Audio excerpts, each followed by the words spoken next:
Hello everyone, welcome to biology world. तो आज हम सेकंड चैप्टर स्टार्ट कर रहे हैं। तो ecosystem and energy flow, organism and population हमारा चैप्टर खत्म हो चुका है।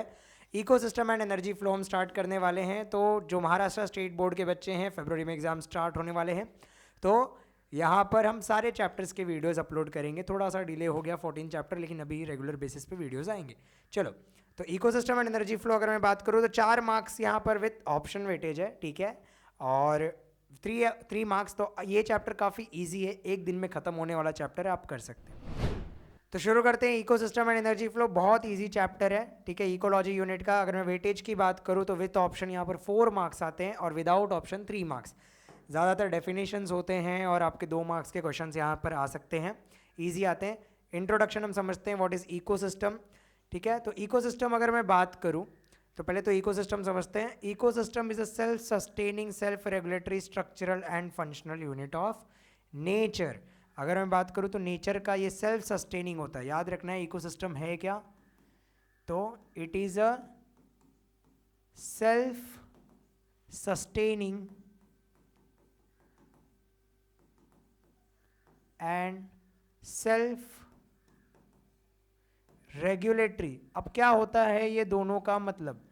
सेल्फ सस्टेनिंग मतलब कोई भी इकोसिस्टम खुद से सस्टेन कर सकता है, उसे किसी की ज़रूरत नहीं है। कोई जंगल है अगर, तो जंगल में ऐसा नहीं है कि भाई हम जाके जंगल को पानी दे रहे हैं इसलिए जंगल सर्वाइव कर रहा है। सेल्फ सस्टेन कर सकता है। सेल्फ रेगुलेटिंग, अंदर जो भी साइकिल्स हो रहा है, न्यूट्रिएंट साइकिल, बारिश हो रहा है या जो भी हो रहा है, वो अंदर से खुद से रेगुलेट हो रहा है, हम नहीं कर रहे हैं। तो self sustaining, self regulatory, structural and functional unit of nature.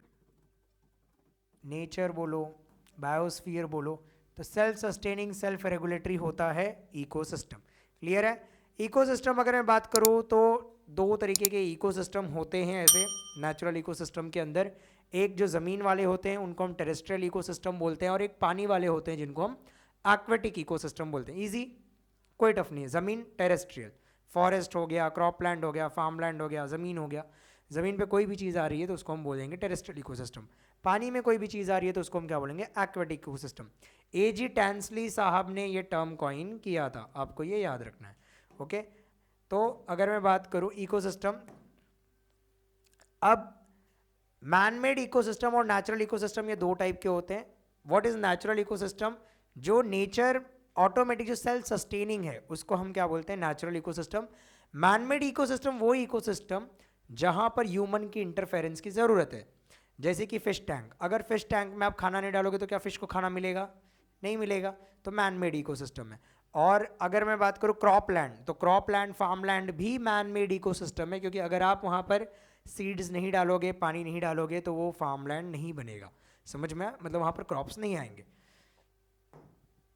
तो ये हो गया। नेचुरल में 2 आते हैं, टेरेस्ट्रियल एंड एक्वेटिक इकोसिस्टम। तो दीज आर एक्वेटिक इकोसिस्टम। अभी ध्यान दो, ये पूरे इसमें हम क्या पढ़ने वाले हैं? Structure of ecosystem and function of ecosystem. अभी स्ट्रक्चर और फंक्शन है क्या?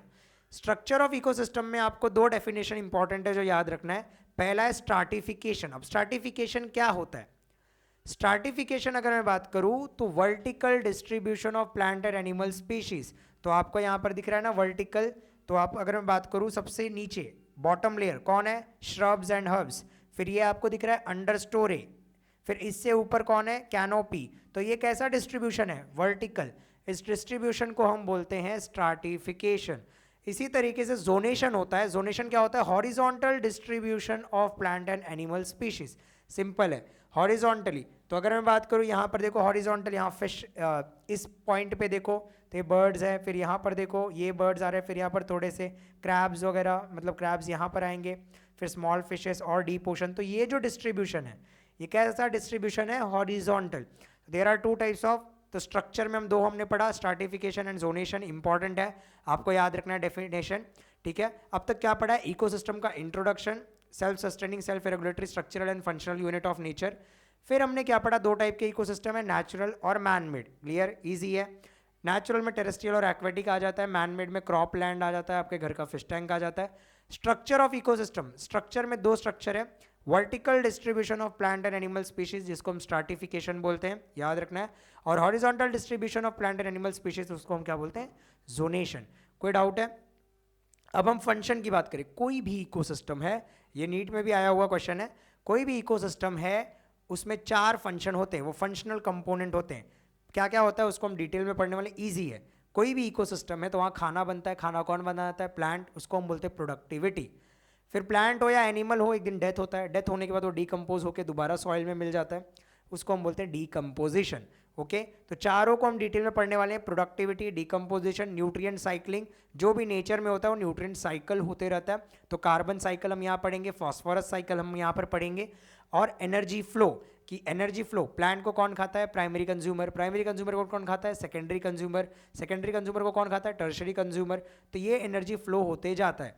तो ये चारों फंक्शंस ऑफ इकोसिस्टम है। स्ट्रक्चर कंप्लीट हो गया, अब हम जाएंगे फंक्शंस ऑफ इकोसिस्टम में। तो सिंपल है, प्रोडक्टिविटी, कोई भी मान लेते एक जंगल है, उस जंगल में कितना खाना बन रहा है उसको हम बोलते हैं प्रोडक्टिविटी, प्राइमरी प्रोडक्टिविटी। तो जंगल के अंदर कितना खाना बन रहा है, तो rate of generation of biomass in an ecosystem, कोई भी इकोसिस्टम में कितना खाना बायोमास। बायोमास को आप कैलोरीज में भी काउंट कर सकते हो, बायोमास को आप ग्राम में भी काउंट कर सकते हो। रेट मतलब टाइम। एक जंगल है, ये जंगल है, जंगल में कितने टाइम में कितना खाना बन रहा है, इसको प्रोडक्टिविटी बोलते हैं, प्राइमरी प्रोडक्टिविटी। तो इसका यूनिट क्या हो जाएगा, तो यूनिट उस जंगल में कितने टाइम में कितना खाना, तो ग्राम पर मीटर स्क्वायर, कितने एरिया में कितना खाना बन रहा है कितने टाइम में, डे। तो gram per metre square, calories per metre square, joule per metre square हो सकता है पर डे। तो ये टाइम इस तरीके से यूनिट एक्सप्रेस होगा। इसमें क्या क्या याद रखना है, ग्रॉस प्राइमरी प्रोडक्टिविटी, जीपीपी, बहुत ध्यान से सुनना। मान लेते हैं आपके घर पे मेहमान आए हुए हैं, आपके घर पे जो मेहमान आए हैं तो मम्मी ने क्या किया, सबके लिए खाना बनाया। ठीक है, मम्मी ने सबके लिए क्या किया, खाना बनाया। मम्मी ने जो खाना बनाया है, ठीक है, तो मम्मी ने जब खाना बनाया उसको हम बोलते हैं ग्रॉस प्राइमरी प्रोडक्टिविटी। तो यहाँ पर मम्मी क्या है, समझो प्लांट्स है। अब हुआ क्या कि ग्रॉस प्राइमरी प्रोडक्टिविटी, मम्मी ने ये खाना बनाया था, ठीक है, मम्मी ने बोला इतना मेहनत किया, मम्मी को भूख लगी थी, मम्मी ने थोड़ा सा खाना अपने लिए निकाल के रख लिया। वैसे तो हमारे इंडियन मॉम ऐसे नहीं होती है, पहले सब लोग खा लेते फिर, बट उन्होंने पहले ही क्या किया, अपने एनर्जी के लिए खाना निकाल के रख दिया। तो यहाँ पर ये जो खाना निकाला, वो प्लांट ने क्या किया है, रेस्पिरेशन के दौरान जो खाना अपने लिए यूज़ किया है, तो ये आर हो गया। क्लियर है? तो जीपीपी क्या हुआ, तो यहाँ पर और जो बचा हुआ खाना बाकी लोग को मिलेगा उसको बोलते हैं एनपीपी। अब इसको इसमें समझ लेते हैं। तो प्लांट यहाँ पर खाना बना रहा था, तो खाना फोटोसिंथेसिस के दौरान, rate of production of organic matter, rate of production of organic matter बोले या बायोमास ड्यूरिंग फोटोसिंथेसिस, फोटोसिंथेसिस के दौरान जो खाना बन रहा है उसको हम क्या बोलते हैं, ग्रॉस प्राइमरी प्रोडक्टिविटी। क्लियर है इतना? नेट प्राइमरी प्रोडक्टिविटी क्या होता है, available biomass for the consumption of heterotroph, जो खाना बाहर गया मेहमानों को उसको एनपीपी बोलते हैं, बट इसमें क्या होगा, जीपीपी माइनस आर। जीपीपी मतलब जो खाना बनाता, आर क्या है, प्लांट खाना बनाते वक्त खुद के लिए भी यूज करता है, which is r, respiratory loss. ये भी नीट का पीवाईक्यू है, आया हुआ क्वेश्चन है, इसमें आर पूछा था क्या है। अब secondary productivity, what is secondary productivity, plant ने जो खाना बनाया है वो क्या है, जीपीपी। बचा हुआ जो खाना है कंज्यूमर के लिए उसको क्या बोलते हैं, एनपीपी। क्लियर है इतना? अब इनको कौन खाया, प्राइमरी कंज्यूमर। मान लो डियर खाया, डियर, ग्रास को डियर ने खाया है। किसने खाया है, डियर ने।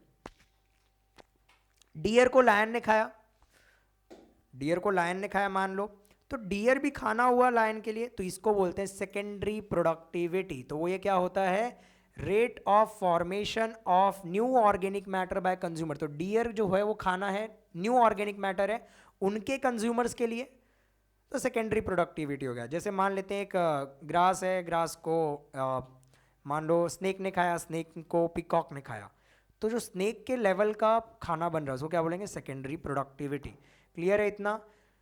Next, it is the amount of energy available to consumer in order to transfer to the next trophic level, दूसरे ट्रॉफिक लेवल पे बचा हुआ खाना जो ट्रांसफर करना है उसको हम सेकेंडरी प्रोडक्टिविटी बोलते हैं। क्लियर है इतना? कोई डाउट है?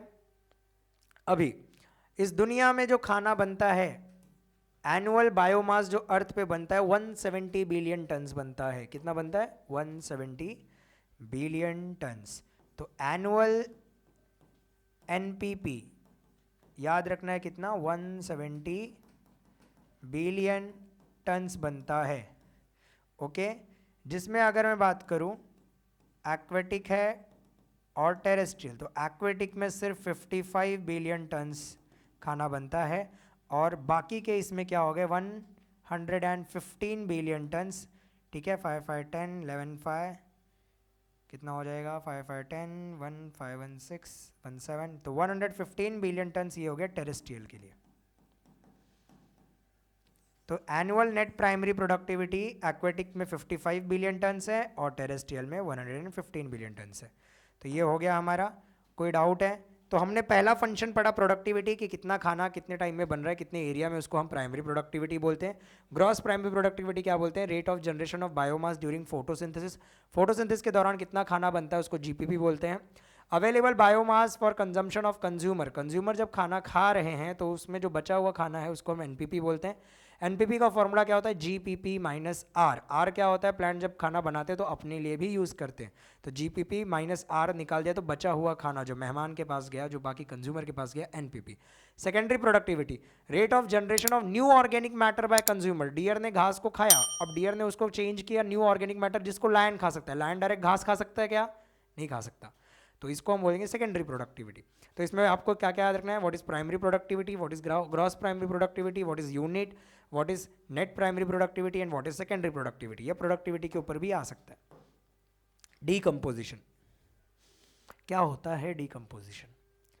जैसे कि हम ऑर्गेनिक मैटर है, जब मरेंगे तो दोबारा मिट्टी में मिल जाएंगे, है ना? तो डीकम्पोजर्स आते हैं, हमको दोबारा क्या करते हैं? मिट्टी में मिला देते हैं, तो दोबारा हम क्या बन जाते हैं? इनऑर्गेनिक बन जाते हैं। तो बेसिकली डीकम्पोजिशन क्या होता है? ऑर्गेनिक को दोबारा किस में कन्वर्ट करना? वेरी गुड, इनऑर्गेनिक में। क्लियर? अब किसी भी चीज़ के ऊपर अगर डीकम्पोजिशन हो रहा है, ध्यान से सुनना, उसको डेट्रिटस बोलते हैं या डेट्रियस बोलते हैं, दोनों का मतलब सेम है। डेट्रिटस भी स्पेलिंग राइट है, डेट्रियस भी सही है। और जो डेट्रिटस में मदद करते हैं वो जानवरों को बोलते हैं डेट्रिटिवोर्स। क्या बोलते हैं? डेट्रिटिवोर्स या डेट्रीवोर्स। क्लियर है इतना? पहले तो डेफिनेशन क्या है?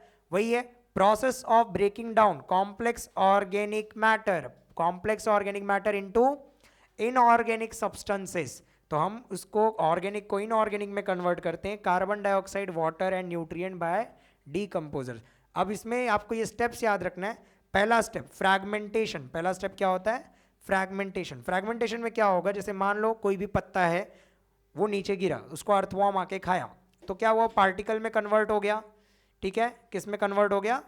पार्टिकल में। इसको बोलते हैं फ्रैगमेंटेशन। क्या हो रहा है? ब्रेक डाउन ऑफ डेट्रिटस, वो लीफ डेट्रिटस होगा ना, matter into very smaller particle by डेट्रिटिवोर्स। तो अर्थवॉर्म ने खाया था उस लीफ के पत्ते को, उसको हम बोलते हैं फ्रैगमेंट में कन्वर्ट किया, फ्रैगमेंटेशन। अब होगा क्या? लीफ का बचा हुआ जो टुकड़ा था उसमें कुछ ऐसे होंगे वाटर सॉल्युबल इनऑर्गेनिक न्यूट्रिएंट होंगे, सॉल्ट्स होंगे, है ना? तो अगर मान लो कहीं से पानी आया, लीफ के टुकड़े टुकड़े हुए, मान लो ये लीफ गिरा हुआ है, लीफ के टुकड़े टुकड़े हुए, ऐसा समझो, इमेजिन करो, ठीक है? मैं ड्रॉ नहीं करूंगा, इमेजिन करो, इमेजिनेशन पावर अच्छी होनी चाहिए। तो वाटर सॉल्युबल इनऑर्गेनिक न्यूट्रिएंट जो हैं वाटर में डिजोल्व होंगे और डीप सॉइल में जाके अनअवेलेबल हो जाएंगे, मतलब नीचे चले जाएंगे। They percolate deep into the soil horizon, वो नीचे चले गए और वो अनअवेलेबल सॉल्ट्स में वो हो जाएंगे। तो जब ये टूटेगा तो सॉल्ट्स भी होंगे। तो water soluble inorganic nutrients go down into the soil horizon and get precipitated as unavailable salts। तो वो नीचे इकट्ठा हो जाएंगे अनअवेलेबल सॉल्ट्स के फॉर्म में। अब इनका डिकम्पोजिशन नहीं हो रहा है, बाकी के ऊपर के बचे हुए पार्ट का डिकम्पोजिशन होगा।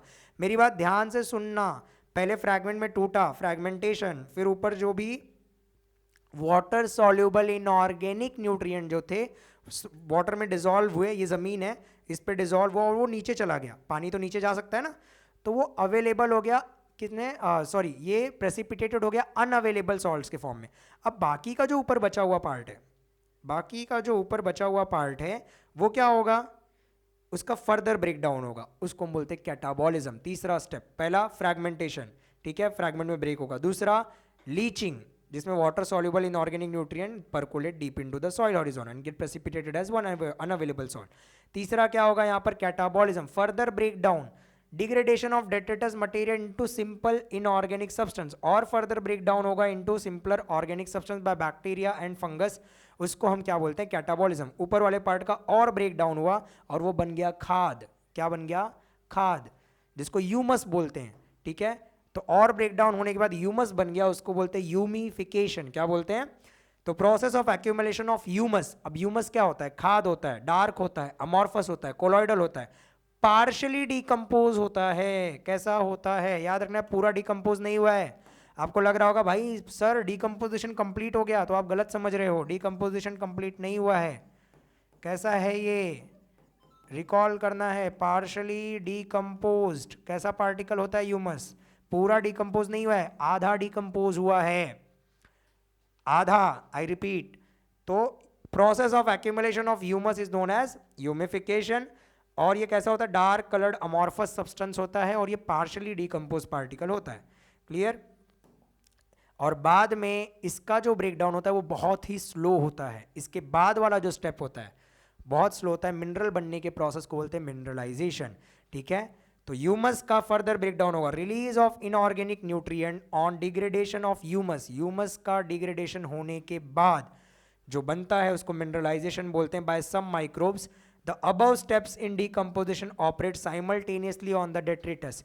कोई भी डेट्रिटस नीचे गिरा है तो ये सारे प्रोसेस उस पर साइमल्टेनियसली होते हैं। ऐसे नहीं होता है कि भाई पहले लीचिंग होगा, जो हो रहा है ब्रेकडाउन हो रहा है सारी चीज़ें। तो आपको ये 5 स्टेप्स याद रखना है। ठीक है, कौन कौन से?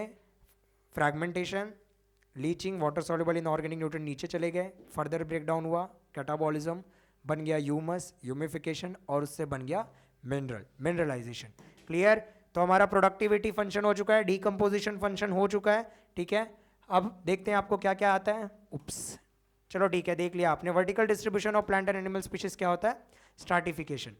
Process of formation of partially decompose particle. क्या बन रहा था? Partially decompose. आई रिपीट, हमने बार बार रिकॉल किया था, क्या बन रहा था? ह्यूमस। क्या बन रहा था? ह्यूमस। और उस प्रोसेस को ह्यूमिफिकेशन बोल रहे थे। Breakdown of detritus into smaller particle. Smaller particle fragment में यहां पर ब्रेकडाउन हो रहा था। क्या बोल रहे थे उसको? क्या बोल रहे थे? जल्दी बोलो। फ्रैगमेंटेशन। क्लियर है? चलो ये बताओ, तो यहां पर हमने पढ़ा था shrub, under story trees, canopy trees, emergent layer. तो ये इस तरीके से है, shrub layer, under story, canopy और एमरजेंट लेयर। अब बोर्ड्स में देखो इतने ही टॉपिक में क्या क्या हुआ है। Explain the concept of primary productivity. कितने मार्क्स के लिए आया हुआ है? 2 मार्क्स के लिए आया हुआ है। तो वही है, rate of generation of biomass in an ecosystem. उसको हम क्या बोलते हैं? Primary productivity. यूनिट लिख दो भाई, ग्रॉस प्राइमरी प्रोडक्टिविटी लिख दो, नेट प्राइमरी प्रोडक्टिविटी लिख दो। तो ये सारी चीज़ें हैं, 2 मार्क्स आपको मिल जाएंगे। लीचिंग क्या होता है? 1 मार्क्स के लिए। Water soluble inorganic nutrients percolate deep into the soil horizon and get precipitated as unavailable salt. Simple definition है, मैं कुछ बोल नहीं रहा हूँ, रॉकेट साइंस नहीं बोल रहा हूँ, डेफिनेशन बोल रहा हूँ। ठीक है, डेफिनेशन एग्जैक्ट होना चाहिए। आप बाकी कंसेप्ट अपने मन से एक्सप्लेन कर सकते हो, बट डेफिनेशन की जब भी बात आती है तो आपको एग्जैक्ट याद करना होता है। और ये आज के लिए नहीं, लाइफ टाइम याद हो जाता है। पीएचडी तक आपको डेफिनेशन वैसा ही मिलेगा। सेल का डेफिनेशन पढ़ा है तो cell is the basic structural and functional unit of life, तो पीएचडी में बदल नहीं जाएगा, वही रहेगा। डेफिनेशन वैसे याद किया करो। ओके, नेक्स्ट बोर्ड में आया हुआ क्वेश्चन है ह्यूमिफिकेशन। इसलिए मैंने बोला डेफिनेशन चैप्टर से ज़्यादा आते हैं तो आपको याद करना है। 2016 में 1 मार्क्स के लिए आया हुआ है, वही है। It is a step in the process of accumulation decomposition that leads to accumulation of particularly decomposed dark colored amorphous colloidal organic substance called humus। Humus बनाने के प्रोसेस को हम क्या बोलते हैं? ह्यूमिफिकेशन। क्लियर है इतना? तो हमारे कितने फंक्शन हो गए? 2। हम पूरे चैप्टर में स्ट्रक्चर और फंक्शन ही पढ़ने वाले हैं। स्ट्रक्चर में 2 है, स्ट्राटिफिकेशन, जोनेशन। फंक्शन में 4 है, productivity, decomposition, nutrient cycling, energy flow. पहले हम एनर्जी फ्लो पढ़ते हैं। ठीक है, एनर्जी फ्लो अगर मैं बात करूं इकोसिस्टम में तो यूनी डायरेक्शनल है। कैसा है? यूनिडायरेक्शनल। कैसा है? यूनिडायरेक्शनल। अब यूनिडायरेक्शनल मतलब क्या होता है कि मतलब प्रोड्यूसर को अगर प्राइमरी कंज्यूमर ने खाया तो ये रिटर्न नहीं आएगा, ये एक ही डायरेक्शन में जाता है। और अर्थ पे एनर्जी का सोर्स एक ही है। कौन है भाई? Sun. Sun is the only source of energy in an ecosystem. Sun is the only source of energy in an ecosystem. तो याद रखना है कि सन से ही सारी एनर्जी आ रही है और इस दुनिया में सन के ही एनर्जी को कन्वर्ट करने वाला कौन है? प्लांट्स। कौन है? प्लांट्स। प्लांट्स ही क्या कर सकते हैं? सन के एनर्जी को फूड में कन्वर्ट कर सकते हैं। तो फोटोसिंथेसिस इसलिए इंपॉर्टेंट है। बट सन से जो ये रेडिएशन आती है, जो फोटोसिंथेटिकली एक्टिव रेडिएशन होती है, फोटोसिंथेटिकली एक्टिव रेडिएशन, ये 50% आती है। कितना परसेंट आती है? 50। 50% फोटोसिंथेटिक एक्टिव रेडिएशन आती है, फोटोसिंथेटिक एक्टिव रेडिएशन। तो यहां पर मैं लिख देता हूं फोटोसिंथेटिक एक्टिव रेडिएशन। लेकिन प्लांट सिर्फ यूज कर पाता है 2 to 10%। कितना? सिर्फ 2 to 10% ही यूज कर पाता है फॉर फोटोसिंथेसिस, सभी यूज नहीं कर पाता। तो अर्थ पे अबंडेंट क्वांटिटी में लाइट से फोटोसिंथेसिस के लिए रेडिएशन आता है, ठीक है। और जब भी प्लांट इसे कन्वर्ट करता है तो ये फिर पास ऑन होता है यूनी डायरेक्शन की, इसको जो खाएगा उसके पास जाएगा, इसको जो खाएगा सेकेंडरी कंज्यूमर उसके पास जाएगा, बचपन में भी पढ़ा होगा। चलो, तो अब हम आते हैं अपने टॉपिक के ऊपर। तो आपको याद रखना है energy from the flow in the ecosystem is always unidirectional, okay. अब जब भी एनर्जी ट्रांसफर होता है तो ट्रॉफिक लेवल से, ट्रॉफिक लेवल क्या होता है? प्लांट एनर्जी यहां पर ट्रांसफर करे फर्स्ट ट्रॉफिक लेवल। इसको कौन खा रहा है समझो, मान लेते हैं हम यहां पर कि डियर खा रहा है, ओके। तो डियर जो होगा first trophic level, primary consumer second trophic level primary consumer, producer first trophic level, इनको जो खाएगा secondary consumer third trophic level. नाम में सेकेंडरी कंज्यूमर है, ध्यान से, हाँ, बट ट्रॉफिक लेवल थर्ड है, क्लियर। इनको जो खाएगा वो फोर्थ ट्रॉफिक लेवल, तो इसको बोलते हैं trophic level. Specific place that is occupied by the organism, कोई एक प्लेस जहां पर ऑर्गेनिज्म ने ऑक्यूपाई किया है इन द फूड चेन, हम किसकी बात करें? Food chain, based on source of nutrition, उसको हम बोलते हैं ट्रॉफिक लेवल। जैसे कि एग्जाम्पल, अभी यहां पर देखो, फर्स्ट ट्रॉफिक लेवल कौन आता है? खाना बनाने वाले, primary producer. Second trophic level primary consumer, third trophic level secondary consumer, और fourth trophic level tertiary consumer. ये याद होना चाहिए चार्ट। अब प्राइमरी प्रोड्यूसर में पता है खाना बनाने वाले, तो ये कैसे होते हैं? Photo autotroph. इनको खाने वाले कौन होते हैं? प्राइमरी कंज्यूमर हर्बीवोर्स होते हैं, हर्बीवोर को जो खाता है। सेकेंडरी कंज्यूमर कौन होता है? कार्निवोर्स होते हैं। और टर्शरी कंज्यूमर कौन होता है? टॉप कार्निवोर होते हैं। उसमें ये फाइटोप्लैंक्टन, अगर मैं एक्वेटिक इकोसिस्टम का फूड चेन बनाऊं, क्या बनाऊं? फूड चेन, तो उसमें छोटे छोटे प्लैंक्टन्स होते हैं, उनको छोटे छोटे इंसेक्ट खाते हैं। फाइटोप्लैंक्टन को जू प्लैंक्टन, तो जू प्लैंक्टन प्राइमरी कंज्यूमर है एक्वेटिक इकोसिस्टम के फूड चेन में, ओके। अब यहां पर ग्रास और ट्रीज, उनको कौन खा रहा है? उनको काऊ खा रहे हैं। तो फाइटोप्लैंक्टन को जू प्लैंक्टन खाया, जू प्लैंक्टन को फिश खाया, तो यहां पर फिश जो हो जाएंगे वो कौन से हो जाएंगे? यहां पर सेकेंडरी कंज्यूमर। तो ये आपको याद रखना है, बाकी ये तो पता ही हो, ग्रास ट्रीज, इनको काऊ खाया, काऊ को वुल्फ खा रहे हैं, ठीक है। और यहां पर बर्ड, मैन, लायन सबसे ऊपर आ रहे हैं, टॉप कार्निवोर। क्लियर है इतना? चलो, ये आया हुआ भी क्वेश्चन है तो आपको याद रखना है ये। अब हम आते हैं फूड चेन। फूड चेन क्या होता है? बेसिकली हम एक इकोसिस्टम को समझने के लिए चेन बनाते हैं। रियलिटी में फूड चेन फॉलो नहीं होता, नेचर में तो कोई भी किसको भी खाता है, ठीक है। कोई एक ऐसा लिविंग बींग 2 लेवल पे आ सकता है। जैसे अगर मान लो लायन जो है वो डियर को खा रहा है, तो वो थर्ड ट्रॉफिक लेवल पे आ रहा है ना, थर्ड ना। एक बार देखते हैं, ग्रास को डियर खाया, डियर को लायन, तो थर्ड ट्रॉफिक लेवल, हाँ। और ये फोर्थ ट्रॉफिक लेवल पे भी आ सकता है अगर ये वुल्फ को खा रहा है, मतलब ग्रास डियर खाया, डियर को वुल्फ ने खाया, वुल्फ को लायन ने खाया, तो बेसिकली अब ये फोर्थ ट्रॉफिक लेवल पे चला गया। तो रियल लाइफ में तो फूड वेब फॉलो होता है, फूड चेन फॉलो नहीं होता। आगे समझेंगे। Definite sequence of interaction between producers, consumers and decomposers, उसी को हम क्या बोलते हैं? Food chain. एक सीक्वेंस में हम लिखते हैं, ठीक है, जिसमें प्रोड्यूसर आते हैं, कंज्यूमर आते हैं, डीकम्पोजर आते हैं। 3 टाइप के फूड चेन होते हैं, 2 टाइप के हमें पढ़ना है। ग्रेजिंग फूड चेन जो ग्रास से शुरू होता है, डेट्रिटस फूड चेन जो कि डेथ ऑफ एन ऑर्गेनिज्म से शुरू होता है, पैरासिटिक फूड चेन जो कि पैरासाइट होस्ट पे डिपेंडेंट होता है। तो ग्रेजिंग फूड चेन ग्रास से शुरू हुआ, डियर, लेपर्ड, ठीक है, ये ग्रेजिंग हो गया। Detritus food chain death of an organism से शुरू हुआ, डीकम्पोजर्स वहां पर उनको खाते हैं, और सैप्रोट्रोफ्स भी बोलते हैं जो feed on dead decaying organic matter. Real life में फूड चेन फॉलो नहीं होता, फूड वेब फॉलो होता है। कोई किसको भी खा रहा है, जैसे देखो रैबिट को यहाँ पर हॉक भी खा रहा है, रैबिट को फॉक्स भी खा रहा है, ठीक है। ये माउस देखो, माउस को आउल भी खा रहा है। तो इस तरीके का फूड वेब होता है। तो बेसिकली बहुत सारे फूड चेन का लिंक उसको, तो जंगल में ऐसा थोड़ी है कि भाई हमेशा डियर को लायन ही खाएगा, ऐसा है क्या? नहीं। तो जंगल में फूड वेब फॉलो होता है। तो वही है नेटवर्क ऑफ फूड चेन, सब एक साथ इंटरकनेक्टेड होते हैं, उसी को हम क्या बोलते हैं? Food web. क्लियर है इतना? कोई डाउट है? कुछ डाउट रहेगा तो आप कमेंट सेक्शन में पूछ सकते हो। नेक्स्ट है 10% लॉ। 10% लॉ क्या है? लिंडरमैन साहब ने बोला था कि जब भी एनर्जी ट्रांसफर होती है, हम एनर्जी फ्लो पढ़ रहे हैं, तीसरा फंक्शन पढ़ रहे हैं, तो प्लांट को जब भी प्राइमरी कंज्यूमर खाएगा तो 10% एनर्जी ही ट्रांसफर होगी। एग्जाम्पल, 100 किलो जूल अगर प्लांट के पास है, तो जब इसको प्राइमरी कंज्यूमर डियर खाएगा तो उसके 100 का 10% कितना होगा, 10 किलो जूल, उतना ही ट्रांसफर होगा। इसको सेकेंडरी कंज्यूमर खाएगा तो इसका 10% कितना हो जाएगा, 0.1 किलो जूल। समझ में आया? तो सिर्फ 10% energy transfer to each trophic level as the energy from the previous trophic level. बोलोगे 90% एनर्जी क्या होता है, हीट के फॉर्म में रिलीज हो जाता है। किसके फॉर्म में, हीट के फॉर्म में। Law was given by R Lindeman, spelling गलत है, आर आ जाएगा। चलो देखते हैं कितना आता है आपको। Energy flow in an ecosystem is, कैसा होता है भाई, यूनिडायरेक्शनल।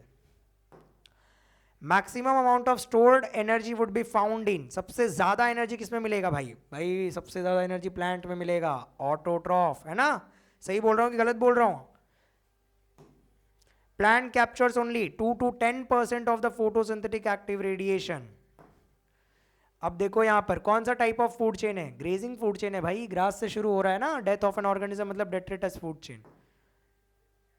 बोर्ड्स में देखो क्या क्या आया हुआ है, ये क्वेश्चन आया हुआ है यूनिडायरेक्शनल।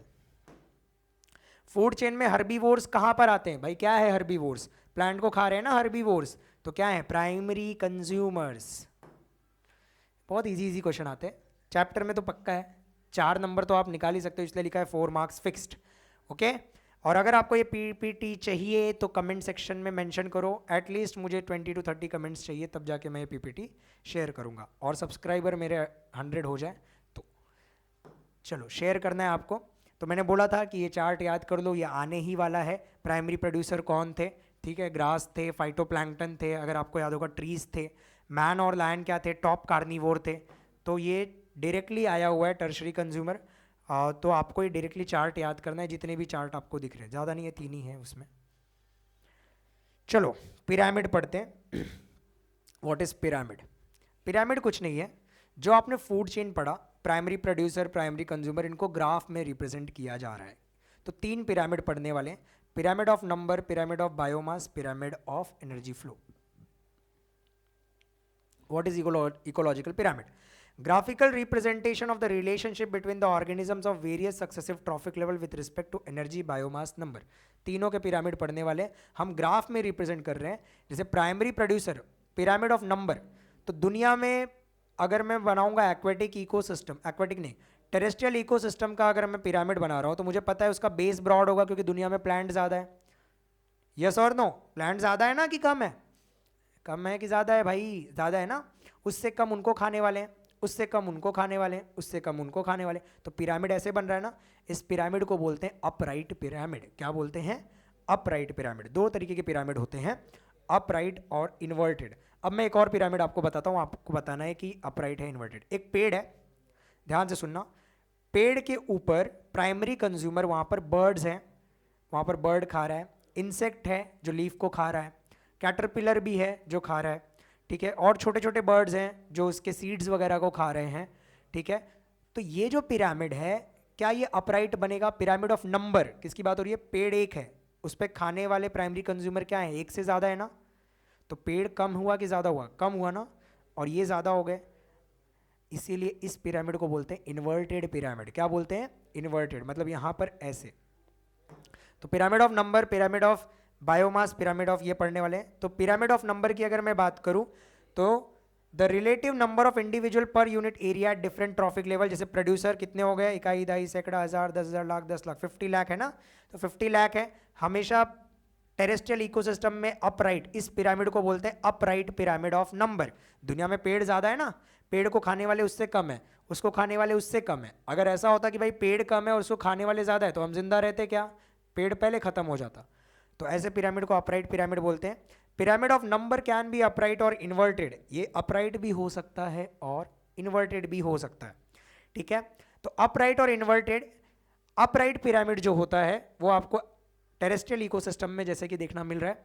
इन्वर्टेड, अगर मैं ओशन की बात करूं, एक्वेटिक इकोसिस्टम या ट्री इकोसिस्टम, एक्वेटिक की बात करते हैं, तो वहाँ फाइटोप्लैंक्टन कम है, एल्गी, फिशेस ज़्यादा है ना, यस और नो, तो वहाँ पर pyramid inverted.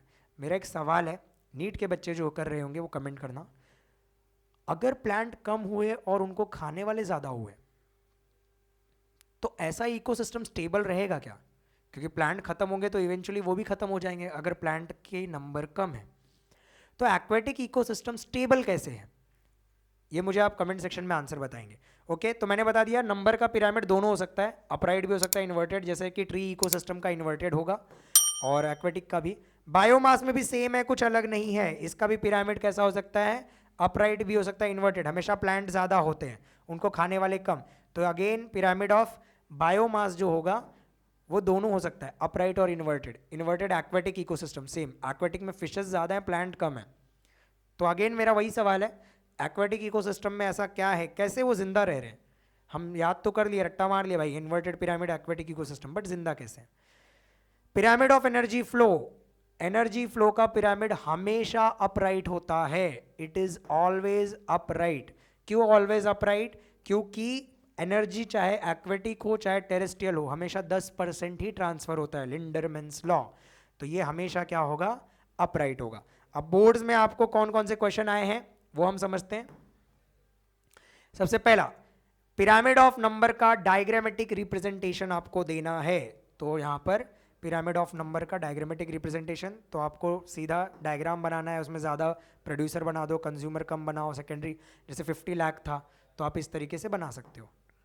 Energy pyramid explain करना है, एनर्जी पिरामिड हमेशा अपराइट होता है। क्यों अपराइट होता है, लिंडरमैन्स लॉ, 10% एनर्जी ही ट्रांसफर होती है, इसलिए हमेशा अपराइट होता है। तो किसका पिरामिड हमेशा अपराइट होता है, एनर्जी का पिरामिड। क्यों होता है, रीजन अगेन से रिपीट क्वेश्चन हुआ है 2023-18, तो रीजन वही था, लिंडरमैन्स लॉ। तो हमारे कितने फंक्शन हो गए, प्रोडक्टिविटी, कितने टाइम में कितना खाना बनता है याद रखना है, उसमें GPP, NPP, primary productivity, secondary productivity याद रखना है। दूसरा डीकम्पोजिशन, उसके स्टेप्स याद रखना है, fragmentation, leaching, catabolism, humification, mineralization, clear. उसके बाद एनर्जी फ्लो पढ़ा, एनर्जी फ्लो में सन से 50% रेडिएशन आती है, प्लांट 2 to 10% यूज़ करते हैं, ट्रॉफिक लेवल आना चाहिए। फूड चेन 2 टाइप के होते हैं, ग्रेजिंग डेट्रिटस और फूड वेब, इंटरकनेक्टिंग लिंक को हम क्या बोलते हैं, फूड वेब, क्लियर है। फिर उसके बाद हमने क्या पढ़ा, पिरामिड पढ़ा। अब इकोलॉजिकल पिरामिड की अगर मैं बात करूं तो pyramid of number, pyramid of biomass और पिरामिड ऑफ एनर्जी फ्लो हमने पढ़ा, तो ये याद होना चाहिए आपको। अब हम स्टार्ट कर रहे हैं चौथा फंक्शन, न्यूट्रिएंट साइक्लिंग। इसका मतलब क्या होता है वो समझते हैं। न्यूट्रिएंट साइक्लिंग की अगर मैं बात करूं तो हमारे अर्थ पे, जैसे कि हम भी क्या हैं, हम ऑर्गेनिक हैं, यस और नो। तो हमारी जब डेथ होगी हम दोबारा सॉइल में जाएंगे, फिर प्लांट उसी मिनरल्स को यूज करके खाना बनाएगा, है ना, दोबारा प्लांट की डेथ होगी, इसी को बोलते हैं न्यूट्रिएंट साइक्लिंग। इसको बायो जियो केमिकल साइकिल भी बोलते हैं। The movement of nutrient element through the various component of ecosystem is called as nutrient cycling. तो ऐसे तो बहुत सारे न्यूट्रिएंट की साइक्लिंग होती है। एग्जाम के पॉइंट ऑफ व्यू से जो इंपॉर्टेंट है वो है कार्बन साइकिल। ओके, तो कार्बन साइकिल हम पढ़ने वाले हैं, और फॉस्फोरस साइकिल। 2 तरीके के साइकिल होते हैं, ठीक है। एक गैसियस साइकिल, जैसे कि कार्बन और नाइट्रोजन साइकिल जो है गैस के फॉर्म में एटमॉस्फेयर में होते हैं, और वो गैस के फॉर्म में ही क्या करते हैं, साइकिल करते जाते हैं। दूसरा जो होता है वो सेडिमेंट्री साइकिल होता है, ठीक है, जो कि सॉइल में होता है, जैसे कि फॉस्फोरस। तो हमें कार्बन साइकिल और फॉस्फोरस दोनों पढ़ना है। कार्बन साइकिल में सिंपल है, साइकिल मतलब क्या होता है, बचपन में वाटर साइकिल पढ़ा होगा, तो आपने पढ़ा होगा बादल से बारिश होती है, फिर भाप बनता है, दोबारा क्लाउड बनता है, फिर बारिश होती है, भाप, साइकिल रिपीट हो रहा है। उसी तरीके से कार्बन भी एटमॉस्फेयर में रिपीट हो रहा है। तो मैं यहाँ पर इससे एक्सप्लेन कर रहा हूँ। पहला, कार्बन कैसे रिपीट हो रहा है। कार्बन का सोर्स है एटमॉस्फेयर, दिख रहा है, फोटोसिंथेसिस हुआ, CO, जैसे ही फोटोसिंथेसिस हुआ तो CO2 यूज हुआ, खाना बना, यस और नो, ठीक है। तो कार्बन साइकिल को आपको क्या करना है, फोटोसिंथेसिस के थ्रू प्लांट के पास लेकर आ गया यहाँ पर खाना। ओके, तो पहला ये है फोटोसिंथेसिस, दिख रहा है। फोटोसिंथेसिस के बाद इसको प्लांट, एनिमल ने खाया, जब एनिमल ने खाया तो एनिमल के पास यहाँ पर आ गया। अब एनिमल रेस्पिरेशन कर रहा है जिसके थ्रू दोबारा CO2 एटमॉस्फेयर में, तो ये एक साइकिल बन गया कि नहीं बन गया, इसके पास एनिमल रेस्पिरेशन, दिख रहा है। नेक्स्ट, एनिमल की डेथ होगी, एनिमल डीकंपोज होगा, और डीकंपोज होने के बाद दोबारा क्या होता है, ये साइकिल एटमॉस्फेयर में आ जाता है, यस और नो। इसके अलावा एडिशनल सोर्सेस फैक्ट्रीज से दिख रहा है आपको, तो 5.5 बिलियन टन्स ऑफ CO2, यहाँ पर 3.5 बिलियन टन्स इस तरीके से एटमॉस्फेयर में रह जाता है, और इंडस्ट्रीज से CO2 निकलता है, एटमॉस्फेयर में ऐड होते जा रहा है। तो एक तरह तो हम क्या कर रहे हैं, पेड़ को काटते जा रहे हैं जो CO2 को फिक्स करते हैं, और दूसरी तरह CO2 हम एटमॉस्फेयर में रिलीज करते जा रहे हैं, जिसके वजह से यहाँ पर क्या हो रहा है, बहुत सारे प्रॉब्लम हो रही है, ग्लोबल वार्मिंग वगैरह हो रहा है, तो CO2 बढ़ रहा है, ग्रीन हाउस इफेक्ट हो रहा है। तो इस तरीके से यहाँ पर कंटिन्यूस कार्बन साइकिल चलता रहता है, और फिर दोबारा CO2 प्लांट यूज करेगा, दोबारा ये साइकिल चलता रहेगा। इंपॉर्टेंट है, इजी है, आप अपने मन से भी लिख सकते हो, कोई बड़ी चीज़ नहीं है। तो कार्बन साइकिल, और एक और चीज़ याद रखना है, रिजर्वॉयर। कुछ कार्बन ऐसे होते हैं नेचर में जो रिजर्वॉयर के फॉर्म में स्टोर हो जाते हैं, जो साइकिल में इन्वॉल्व नहीं होते, उसको सिंक बोलते हैं। क्या बोलते हैं? सिंक। लार्जेस्ट सिंक कौन सा है? ओशन। ओशन के अंदर नेचुरल गैस के फॉर्म में पेट्रोलियम, लेकिन आज हम वो भी निकाल रहे हैं, उसको भी जला रहे हैं, पेट्रोल, डीजल, CNG, LPG, ये गैसेस जला रहे हैं, और CO2 रिलीज हो रहा है। एक जेट जब टेक ऑफ करता है तो वहाँ पर भी क्या होता है, काफ़ी ज़्यादा CO2 वहाँ पर निकलता है। तो इस तरीके से CO2 कितना, 75 टन्स ऑफ CO2 एक टेक ऑफ में निकलता है, तो वो भी CO2 एटमॉस्फेयर में जा रहा है, फिर एटमॉस्फेयर से प्लांट के पास आ रहा है, और साइकिल रिपीट होते जा रहा है। तो जो सिंक के फॉर्म में है वो भी यहाँ पर चीज़ें ऐसे हो रही हैं। तो याद रखना है, हमारा ड्राई वेट कितना है, 49% ऑफ ड्राई वेट। कोई भी लिविंग बीइंग, जैसे डेथ हुई, लीफ को आप सुखा दो, सुखाने के बाद पानी निकल गया, तो उसके बॉडी का 49% जो होता है वो कार्बन होता है। 71% of the carbon is found in dissolve in ocean, जो कि सिंक के फॉर्म में, डिजॉल्व फॉर्म में है। फॉस्फोरस साइकिल में यहाँ पर वही है, weathering of rock, sedimentary cycle है। तो रॉक से वेदर होके आया यहाँ पर, ठीक है, पानी में, फिर प्लांट्स की डेथ होने के बाद डिकम्पोज होगा, एनिमल ने खाया, दोबारा ये सॉइल, तो ये सेडिमेंट्री साइकिल है, सॉइल में से यहाँ पर होता है फॉस्फोरस साइकिल, सेडिमेंट्री साइकिल है। ये स्लोअर होता है, गैसेस साइकिल जैसे फास्ट होता है, बट ये स्लोअर होता है। रेस्पिरेशन के थ्रू हम फॉस्फोरस नहीं करते, हमारा क्या होता है, वेदरिंग ऑफ रॉक से प्लांट के पास आया, प्लांट्स को एनिमल ने खाया, एनिमल की डेथ हो गई, दोबारा सॉइल में फॉस्फोरस आया, फिर प्लांट के पास आया। तो ये साइकिल ऐसे चलता है। There is no respiratory release, ये डिफरेंस है कार्बन और फॉस्फोरस। देखो बोर्ड में आया हुआ है कार्बन साइकिल, तो मैंने बताया फोटोसिंथेसिस के दौरान कार्बन एटमॉस्फेयर से प्लांट के पास आता है, फूड चेन से यहाँ पर क्या होता है, एनिमल के पास आता है, और फिर से हम रेस्पिरेशन के थ्रू एटमॉस्फेयर में रिलीज करते हैं। हम मरने के बाद डिकम्पोजिशन होते हैं तो CO2 दोबारा एटमॉस्फेयर में जाता है, दोबारा साइकिल में आ जाता है। सी वाटर में जो स्टोर्ड है गैस के फॉर्म में, वो हम रिलीज करवाते हैं। कंबशन, हम आग लगाते हैं, उससे भी CO2 क्या होता है, एटमॉस्फेयर में जाता है। देखो carbon cycle very very important, दोबारा रिपीट हुआ है, दोबारा 2 मार्क्स के लिए। यूट्रोफिकेशन क्या होता है वो मैं बता देता हूँ। कभी कभी बारिश के वजह से खेत का पानी या फिर पहाड़ का पानी, जो मिट्टी है वो तालाब में आ जाता है, उसमें क्या होता है, फॉस्फोरस। फॉस्फोरस प्लांट को बहुत पसंद होता है, लिमिटिंग फैक्टर होता है ग्रोथ के लिए। जैसे ही वो तालाब के पानी में आता है तो वहाँ पर क्या होता है, अलगी का ग्रोथ होता है, और ये अच्छी बात नहीं है क्योंकि इसके नीचे के फिशेस मरना चालू कर देंगे। इसको बोलते हैं यूट्रोफिकेशन। तो यूट्रोफिकेशन किसकी वजह से हुआ, या तो बारिश के पानी की वजह से, या तो इंडस्ट्री का पानी अगर पानी में आ गया उसके वजह से। तो sudden influx of phosphorus from sources like agricultural run of causes eutrophication, और इसके वजह से अलगी का ग्रोथ होता है। तो ये हमारा 4 फंक्शन कंप्लीट हो गया। हमने स्ट्रक्चर पढ़ा, स्ट्रक्चर में स्ट्राटिफिकेशन, जोनेशन याद रखो। हमने फंक्शन पढ़ा, productivity, decomposition, energy flow, nutrient cycling. Productivity में GPP, NPP, R, और आपको सेकेंडरी प्रोडक्टिविटी पता होना चाहिए। डीकम्पोजिशन का स्टेप पता होना चाहिए, fragmentation, leaching, catabolism, humification, mineralization. फिर एनर्जी फ्लो में ट्रॉफिक लेवल क्या होता है, फूड चेन क्या होता है, फूड वेब क्या होता है, लिंडरमैन्स का लॉ पता होना चाहिए। इकोलॉजिकल पिरामिड पता होना चाहिए, pyramid of number, pyramid of biomass, दोनों अपराइट इन्वर्टेड हो सकते हैं, but pyramid of energy will be always upright. इतना क्लियर है। और फिर उसके बाद हमने क्या पढ़ा, न्यूट्रिएंट साइक्लिंग। न्यूट्रिएंट साइक्लिंग में कार्बन साइकिल पढ़ा, उसमें एटमॉस्फेयर से आ रहा है, गैसियस साइकिल है, एटमॉस्फेयर से प्लांट के पास आ रहा है, फूड चेन से एनिमल के पास आ रहा है, रेस्पिरेशन के थ्रू रिलीज कर रहे हैं, एनिमल की डेथ हो रही है, डिकम्पोजिशन के थ्रू रिलीज कर रहे हैं, कंबशन ऑफ फ्यूल्स के थ्रू रिलीज कर रहे हैं, ठीक है, और उसके अलावा बर्निंग ऑफ वुड से भी रिलीज कर रहे हैं, और इसके वजह से एटमॉस्फेयर में जब आ रहा है कार्बन दोबारा आ जा रहा है। तो 49% ड्राई वेट होता है, 71% डिजॉल्व फॉर्म में। सेडिमेंट्री साइकिल में फॉस्फोरस साइकिल पढ़ा, वेदरिंग ऑफ रॉक से सॉइल में आता है, सॉइल से प्लांट के पास आता है, प्लांट के एनिमल खाता है तो एनिमल के पास आता है, एनिमल की डेथ होती है, दोबारा सॉइल में आता है, सॉइल से दोबारा प्लांट के पास आता है। ये साइकिल चलते रहता है।